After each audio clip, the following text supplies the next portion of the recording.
I'm Sherry Eplin, and I adopted from Bulgaria through MLJ 2 years ago. Now probably 2.5 years, time flies.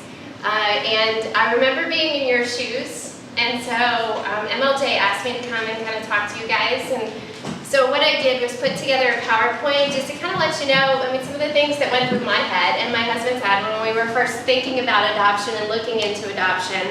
And hopefully, it'll give you a little bit of comfort. So my husband was planning on being here, but he got a teaching award that he had to accept today. So unfortunately, you're stuck with just me. But it's probably good because he's a professor and I'm in sales and we love to talk. But anyway, on the way up here, adoption is just incredible. It's the most incredible thing I've ever done. And just on the way up here, my son, who is now 6, looked at me, or I was driving, and he goes, "Mom," he said, "when you get married," he said, "do wedding shirts have pockets?" And I was like, "Philip, why are you?" "Yes, of course they do. Why are you asking me that?" And he said, "Because, Mom, I want to put down your name and address and phone number, and I'm going to put it in the pocket when I get married, so I always know where to find you." So, it's just incredible sweetness. So I just wanted to start with that. You can go ahead and click. This is my contact information. So I don't know how your journey started to get you here, but ours started with infertility. And it's a very painful thing to go through, obviously. And I think it was just God's way of saying, and I'm sorry if I choke up. It's very emotional. But anyway, so that's how we started. We went through infertility for probably 5 years, went to an adoption seminar and, started down the adoption path, and then this happened. Well, actually, so we started down the adoption path, so you can go ahead. This happened. This is my son Gabriel came along, and so we stopped the adoption process, and then this happened. The next one, I had my son William. This is William. So 9 months later, I was pregnant again with William. So then, God just kept knocking on our hearts. Over the years, every couple of years, I worked full-time, crazy sales job, travel, and every couple of years, one of us, my husband, I would say, we should really look into adopting again. And the other one would go, "Are you crazy? Our lives are nuts. We have these 2 kids. We're working full-time." But God just kept knocking on our hearts. And eventually, after probably 10 years, He knocked on both of our hearts at the same time. And so we started down the process. And my husband's a professor, so he loves to research. So I put him to work. He started researching. He came into my office and he goes, "Sherry," he goes, "how about Bulgaria?" And I looked at him and I went, "Honey, is that a country?" And by the way, if you do try to adopt from Bulgaria, if you go down that path, which I hope you do, everybody's going to think you're adopting from Bolivia. It happens all the time. So anyway, so he started doing some research, and you can go to the next one. Oh, this is perfect. So he started doing research, and we decided Bulgaria looked good, and I'll tell you more reasons why later on. And he said, "Well, I'm going to see if there's an agency around here that, uses Bulgaria and goes through Bulgaria." And we found MLJ. Well, lo and behold, the way God works, they were having an open house, pretty much like this one, 2 days later. So Thursday, it was put on both of our hearts after we hadn't talked about it in years. Friday, we call MLJ, registered for the open house. Saturday, we drove up to the open house. And we sat through the presentation where somebody brought their 2 6-year-old twins that they had just brought back from Bulgaria. And we sat there, and I kept looking at my husband. He goes, "Yes, I know." We were both like, "This is it." So we signed up with MLJ. And our image, one of the reasons why I think we didn't adopt for so long, is scary. You just never know. It's really, truly a leap of faith. And, I always had this image in my head. We didn't really know anybody who had adopted. And I always had this image in my head that I had to be some superhero, I had to have a psychology degree because you read the adoption books and they scare the living daylights out of you because they're worst case scenarios, And of course, there's all kinds of stories. So then what we did was, there's another concern was money, obviously. It's an expensive process to go through. But I can tell you that I only know 2 people, and I know a lot of adoptive moms now and dads, and I've only really known 2 people who had the money to pay it right up front. Everybody else fundraised it. And MLJ has a group that will actually, somebody that will work with you to help you fundraise and get the funds. And I can tell you, I don't know of a single family who went down the adoption path that had to turn back because they didn't have their funds. I mean, people find, if you say you're adopting, people will find money to help you out, and there's all kinds of fundraisers, and MLJ does a terrific job of supporting. So, 2 things that helped ease our minds. One was Lydia. During the presentation, afterwards, we had probably a million questions for Lydia, because again, we didn't know anybody who had adopted, so we were asking all kinds of what I'm sure were kind of crazy questions at the time, now that I look back, but she was very patient and answered all of our questions, got us in contact with other families who had adopted. And then this other group, this is a bunch of crazy little Bulgarian kids and their families. There's a Bulgarian reunion that they get together in Cincinnati, Ohio. So we decided, hey, we're gonna go visit. So we spent the weekend with these kids and the families, and I can tell you, there were no superheroes in there.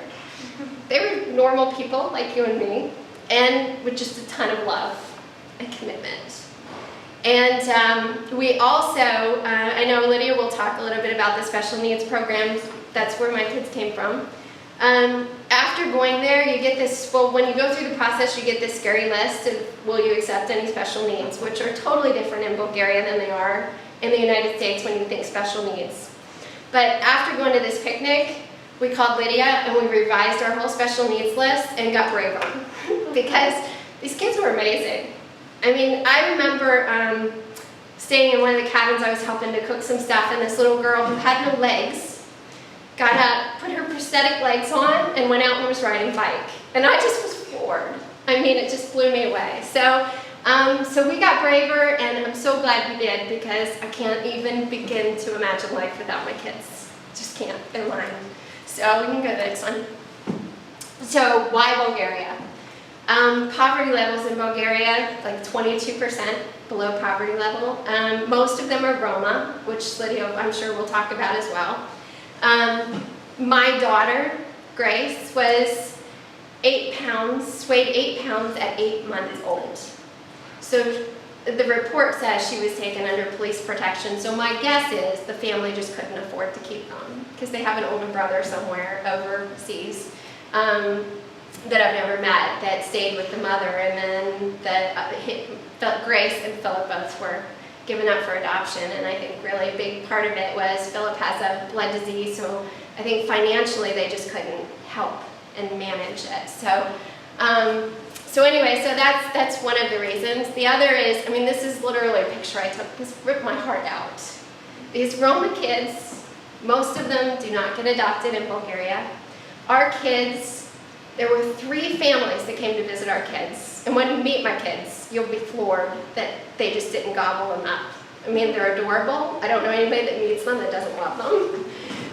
But they were turned down by 3 families. And I don't know the main reasons, but my guess is, their skin color was darker. So Bulgarians, true Bulgarians, are very fair-skinned, and Roma children are darker complected with big, beautiful brown eyes.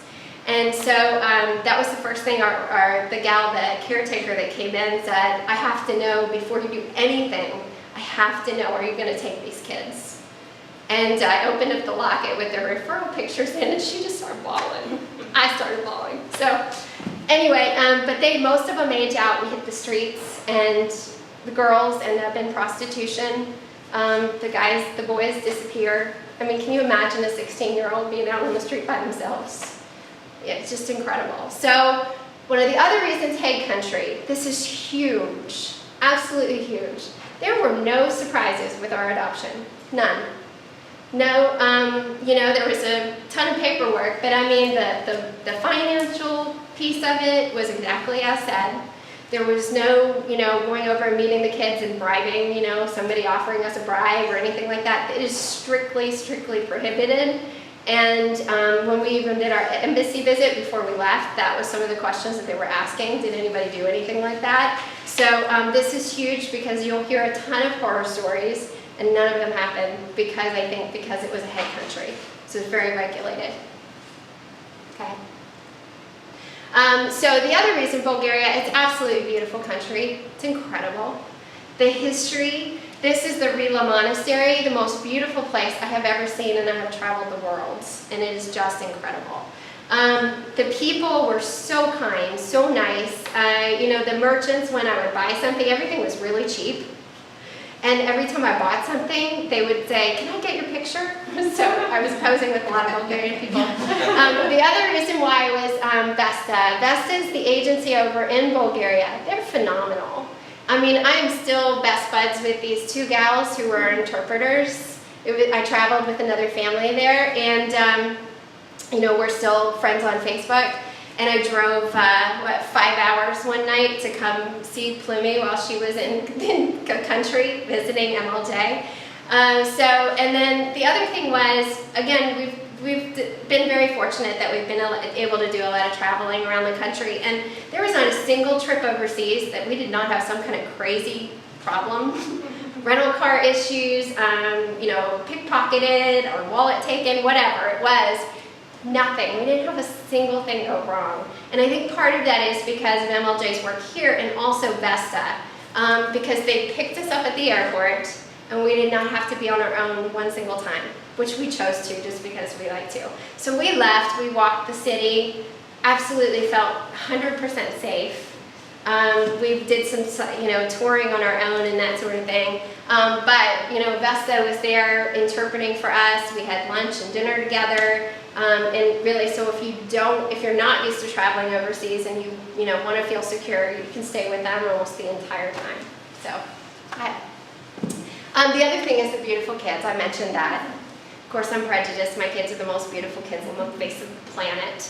But big, beautiful brown eyes, dark hair. I'll never forget the first time I took them out of the bathtub and I wrapped them up in a towel. And my mom would always sing Rockabye Baby to, you know, me when I was a kid. So, you know, they're 2 and 3, and I wrapped them up and I sang Rockabye Baby on Rocket, and they just looked up at me with these big, beautiful brown eyes and just melted my heart. They looked at me like I was the most incredible person in the entire world, and that is a feeling I hope you all get to feel, because it's beautiful. So the other reason is health reports. So in a lot of countries, I know, you know, a lot of times the kids come home sicker than what the paperwork says. Bulgaria is the other way around.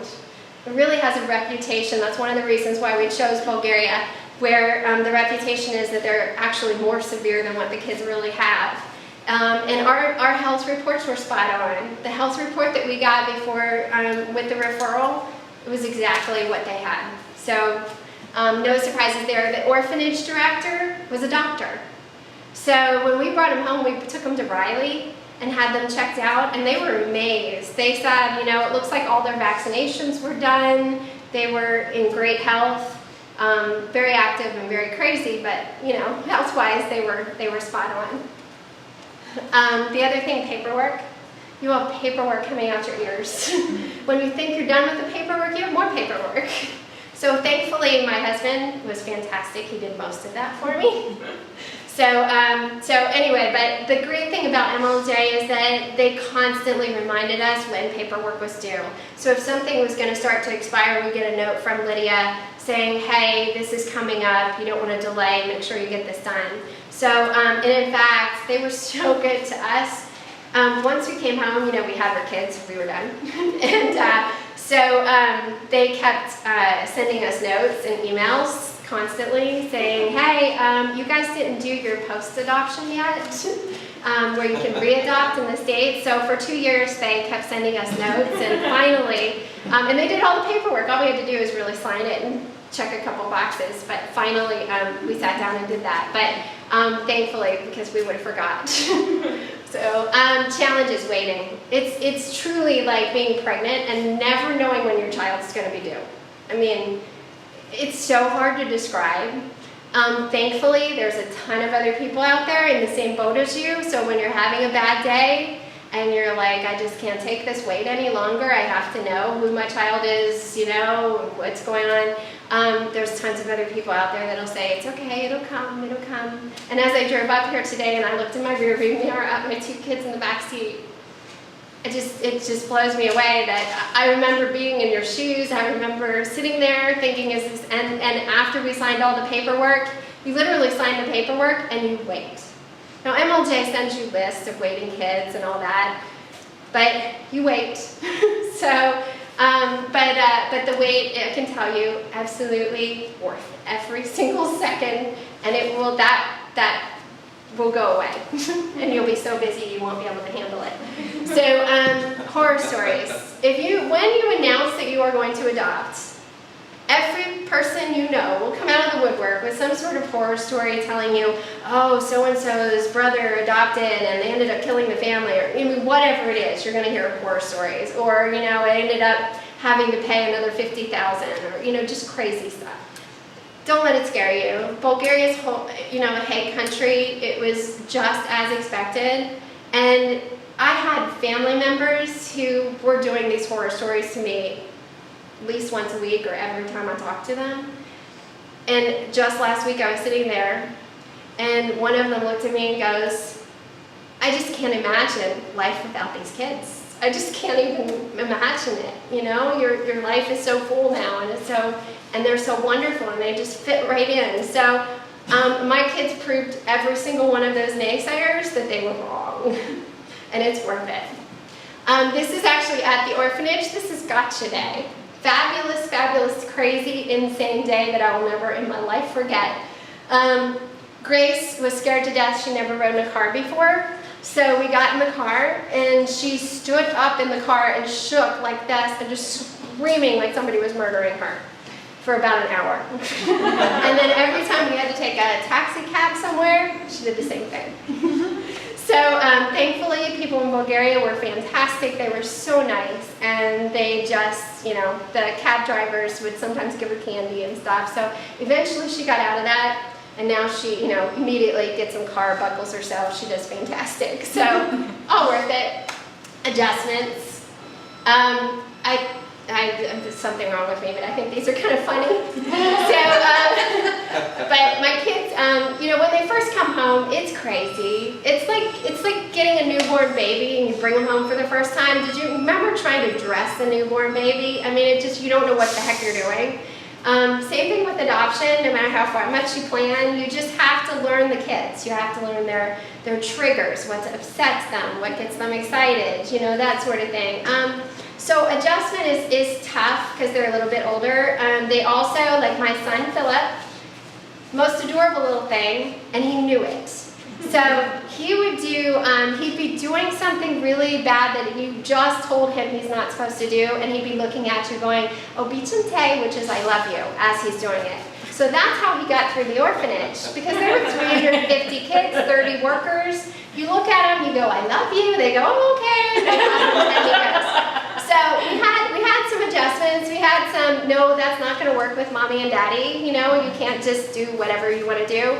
The second day home from the orphanage, he literally rolled up my hallway carpet, which was about 10 feet long, stuck it on top of a hat box I had there, put a garbage can on top of that, stood on top of all of them to touch my house alarm. That's when I knew I did not childproof nearly enough. But you know, in the orphanage, everything's childproof, so they don't have buttons to push. So anything with buttons, he was absolutely obsessed. So childproof, childproof, childproof. But I live in an older home. It's 100 years old. It still survived Grace and Philip. And as far as I know, I don't think they've broken anything, really. No, one thing. They did break one thing in 2.5 years. So, but you know, I have antiques in my house and stuff. So I mean, you know, you get through it, and it's fine. And I just had a tea party, princess tea party, because I've been waiting a long time to have a princess tea party for Grace, and I used all my china cups, and I was the only one that broke one. So, all right. So the adjustment, it gets better. I mean, these kids, I'll tell you, we took them to Disney World. I'm sorry, I'm such a storyteller, but I just think it really epitomizes what this whole thing's about. We took them to Disney World. I think they were home maybe 6-7 months. Adoption books probably don't say do that soon, but we don't follow all the rules. So we took them to Disney World, and I literally could not walk through the park because Philip kept grabbing my leg and hugging me and kissing me and going, I love you, Mom. I love you, Mom. I love you, Mom. I love you, Mom. I love you, Mom. And finally, I'm like, okay, get off. It's okay. I know.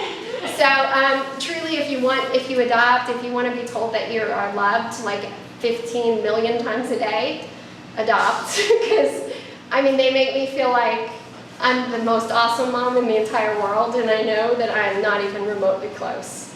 So we have 2 bio kids. I think I skipped that part. So they were, I think 10 and 11 when we brought them home. That is the one thing that I wish I would have done differently because I don't think I prepared them well enough. But my bio kids are calm, quiet, computer nerdy kids. And I say that in front of them, so they won't be offended. But Philip and Grace are the most happy, full of life kids you could ever meet. And they're loud. And they're into everything. And like I said, Philip with the pushing buttons and Legos, and puzzles and stuff. She can put that together like crazy. But one last story, I had just Mother's Day. Mother's Day is really hard on some people. It used to be hard on me. It's not anymore.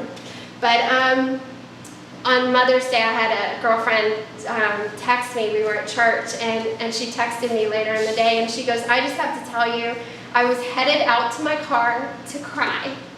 And she said, your daughter caught me, gave me a great big hug, and was loving on me and told me I'm the best thing in the world. And she said, I didn't cry. She said I was smiling the whole rest of the day. So, these kids just have so much love. They just want to be loved. They just want a family. And I don't think, ever forget that opportunity of having a family and appreciate it. So, my kids went to the same school. My bio kids went to the same school through all elementary school, preschool, everything. I don't think the staff at the school really knew me. Everybody knows me now. So I walk in the morning and Grace and Philip at 7 a.m. or, hi, good morning, screaming, everybody. So it's just amazing. It's just amazing, and I hope and pray that God heads you down that journey. And it's not an easy journey, but nothing good ever is easy. And it's been more than worth it. And I would do it again if I was younger. So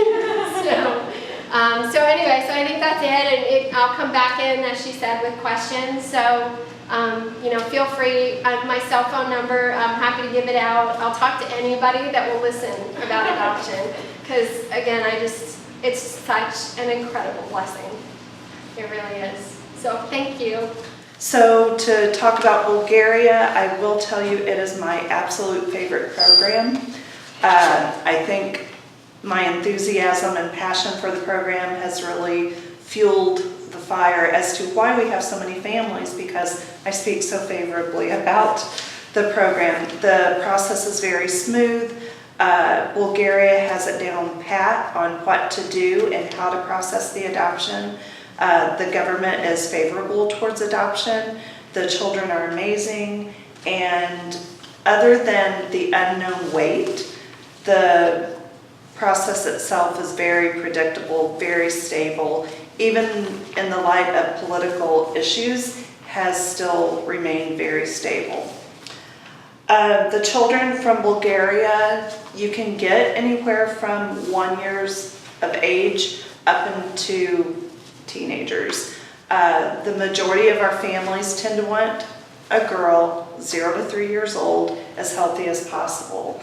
And I will tell you, if you put that on your application, you will be one of our longer waiting families. It's going to be more of a 3 to 4 year process rather than a 2 to 3.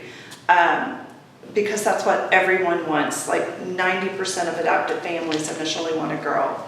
If you're open to a boy, obviously it's going to kind of cut your process down a little bit. If you're open to sibling groups, that will also. And when I say sibling groups, I really don't mean two. A lot of families will be willing to consider 1 to 2 children. very few families will consider up to 3. And here at MLJ, we have had tremendous success in placing sibling groups of 3, all of them under the age of 6. So something to I see the nudge. Something to think about. I mean, I know taking on 3 at once is quite a challenge. In fact, I would encourage you to talk to some of the families here. And actually, that's kind of what got us started on being so successful, is our first open house or event we did for Bulgaria. A good friend of mine adopted 3 little girls from Bulgaria that were 2, 3, and 5. And they touched every heart here, and so many families were open. So I hope we have some of the siblings, 3 siblings here today, so that you can see them, talk to the families. But just know that there are very few families who are willing to do that, and you will be matched very quickly, just saying. Bulgaria also offers a waiting children program. I would expect for that you need to be really willing to adopt a fairly high special needs child or an older child. You're not going to find a fairly healthy 2 to 5-year-old on the waiting children's list. It's going to be pretty significant health needs. And the way this comes about in Bulgaria is, as Nicole mentioned, they have a list of families and they have a list of children. And if there are no families that they can match these children to, then they go into the waiting children list. So just know that they're either children that there are no families who have the same criteria as these children who are waiting, or they've been turned down by several families. So, you know, it just depends. If you're open to older children, we've had some great placements, but just know that if you're looking for the younger children, that's probably not going to be where you find your child. Make sure I touch all the points. So timeframes for the adoption process. Nicole kind of went over some of that. It's going to take most of you 6 to 9 months to do your dossier. And then after that, it takes about 2.5 months for your paperwork to be processed in Bulgaria and to become a registered family. And this is where the unknown goes. We have a very good kind of average list of how long families have waited, what sibling, if they took a sibling set, if they took a waiting child, a special needs child. So I would look at that and kind of use that as an idea, but it is not an exact time frame. And I wish I could tell you that if you sign today, it's going to be exactly this time frame, but it's not. But I kind of look at it, my point of view is that just like those who may have biological children, you know, they were conceived at a very specific time, and if they were any other time, they wouldn't be that child. Just like with the waiting children, or the children with adoption, it used to drive me absolutely insane when I would ask somebody, how did you know that was your child? And they would say, you just know that you know. And that would make me crazy, but now that I've done it, that's what I tell you. You'll just know when it's the right child, and it'll happen at the right time. And I don't know that I totally agree with Cherie in that the wait kind of just goes away, but it'll become less painful and it'll become more understanding that you were being matched with a specific child. So the process in country is wonderful. Vesta, as Cherie mentioned, takes excellent care of you. They meet you at the airport. They handle every detail of the process. You don't need to know anything, bring anything. They take care of it all.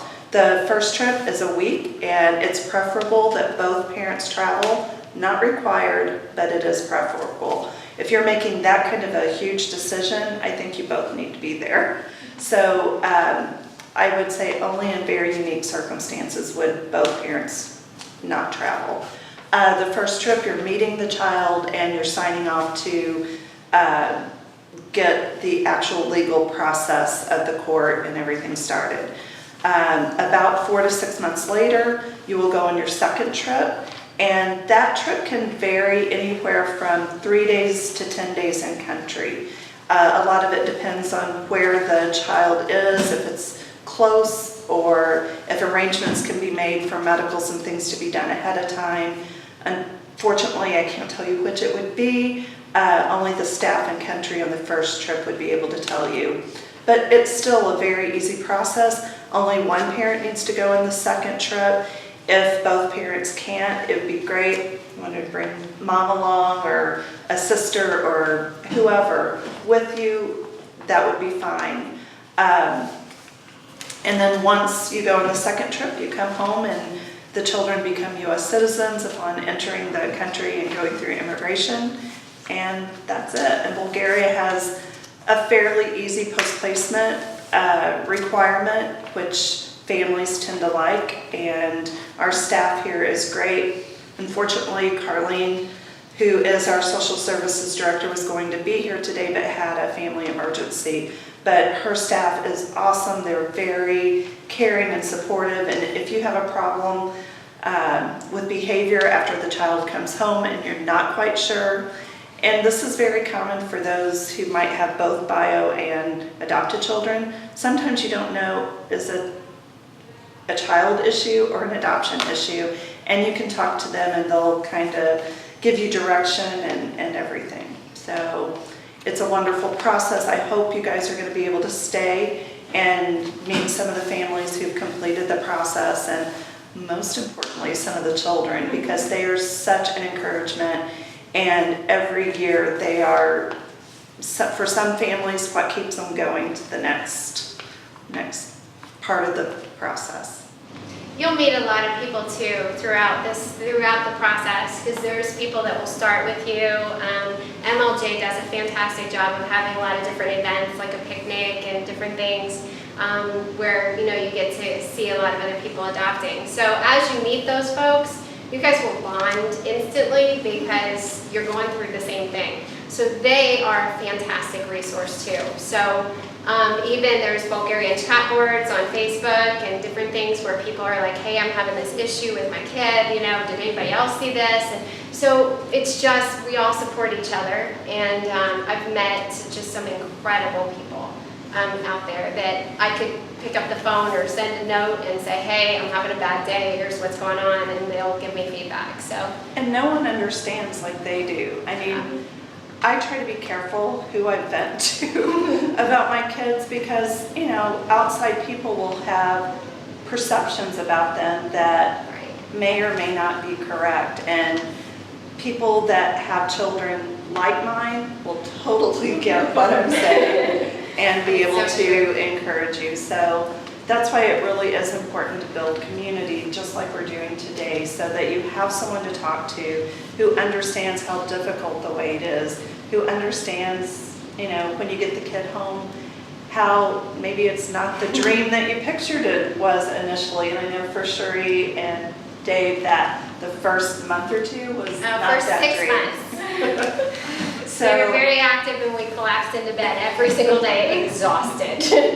So just know, introduce yourselves, and I hope you get to, I know you're not going to be able to, but get to know each other. It's important. Yeah, you will, and especially after you meet your children and then you have to come back to the States without them. I don't think I was worth anything to anybody for the next 2 months, 3 months until they came home. So, that's where days where you just want to sob. So, but they came home, and then it was all mass chaos for a while, and now it's settled down, and we really truly just jumped. I mean, we thought, with adopting two especially, that we were going to have to stop traveling, we were going to have to, we couldn't go places. We do everything that we did before, and probably more, because these guys are so much fun to take places because they're so crazy. But so I mean that life can go on as normal. I mean they just adapt. They adapt so quickly and so well.